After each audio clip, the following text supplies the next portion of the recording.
நேற்று நடந்த ஸ்ரீலங்கா பாகிஸ்தான் மேட்ச்சு ஒரு பாகிஸ்தானுக்கு ஒரு நெருக்கடியான மேட்சாக களமிறங்கினாங்க. அவங்க ஜெயிக்கிறது மட்டும் இல்லாமல் எப்படியாவது ஒரு ரன் ரேட் அடிப்படையில் இந்த மேட்சை ஜெயிச்சாகணும் அப்படிங்கிற ஒரு கட்டாயத்தில் இறங்கினாங்க. அப்போ தான் அவங்களால நியூசிலாந்தோட ரன் ரேட் அடிப்படையில் மேலே போய் செமிஃபைனலுக்கு போக முடியும்னு ஒரு கட்டாயத்தில் இறங்கினாங்க. ஆனால் ஸ்ரீலங்காவுக்கு அந்த மாதிரி எந்த ஒரு நெருக்கடியும் கிடையாது. இருந்தாலும் அவங்க ஹோம் கிரவுண்டில் விளாட்றப்ப எப்படியாவது ஒரு வின்னோட நம்ம சீரியஸ் விட்டு வெளியாகணும்னு நினச்சாங்க. ஃபஸ்ட்டு டாஸை வின் பண்ண ஸ்ரீலங்கா பாகிஸ்தானை பேட்டிங் பண்ண சொன்னாங்க. பாகிஸ்தான் பேட்டிங்கை ஸ்டார்ட் பண்ணி ஓப்பனிங் பேட்ஸ்மேன் அருமையாக பேட்டிங் பண்ணாங்க. நேற்று ஃபர்கானும் ஓப்பனிங் பேட்டிங் பண்ணாங்க. அதில் ஃபர்கான் செஞ்சுரி அடித்தார், ஃபர்கஸ் ரஹ்மான் 84 அடித்தார்.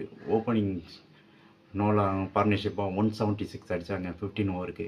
இந்த ஸ்கோர் போயிட்டுருக்கப்ப எப்படியும் ஒரு 250 கிட்ட நெருங்குவாங்கன்னு எதிர்பார்க்கப்பட்டது. ஆனால் அதுக்கப்புறம் அவங்க அடுக்கடுக்காக விக்கெட்டை விட்டு அந்த ஸ்கோர் கொஞ்சம் கம்மியாகிடுச்சு. 212 தான் அடித்தாங்க.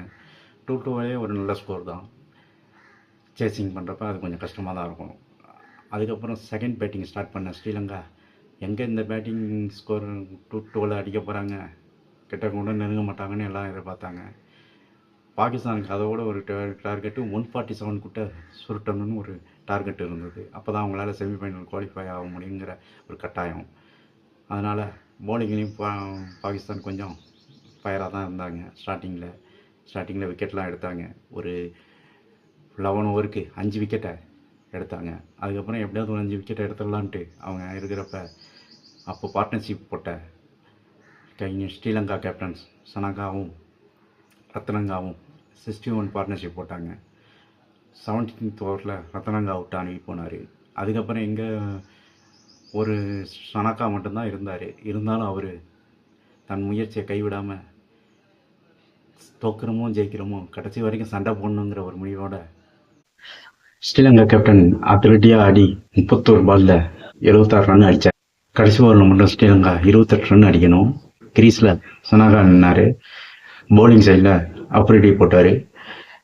ஃபர்ஸ்ட் பால் 4 அடிச்சிட்டாரு. அதுக்கப்புறம் ஒரு 3 பால் கண்டினியூ 6 அடிச்சிட்டாரு. 5வது பாலும் 6வது பாலும் அவரால் அடிக்க முடியல, டாட் பால் ஆயிடுச்சு. இதனால 5 ரன் வித்தியாசத்தில் ஸ்ரீலங்கா தோத்தாங்க. என்னதான் 5 ரன்களில் ஸ்ரீலங்கா தோற்றினாலும் அவங்க நாட்டு ரசிகர்களுக்கு இது ஒரு வருத்தத்தை உண்டு பண்ணிட்டாங்க. ஏன்னா கடைசி வரைக்கும் போராடினாங்கிற ஒரு சந்தோஷத்தில் இருந்தாங்க.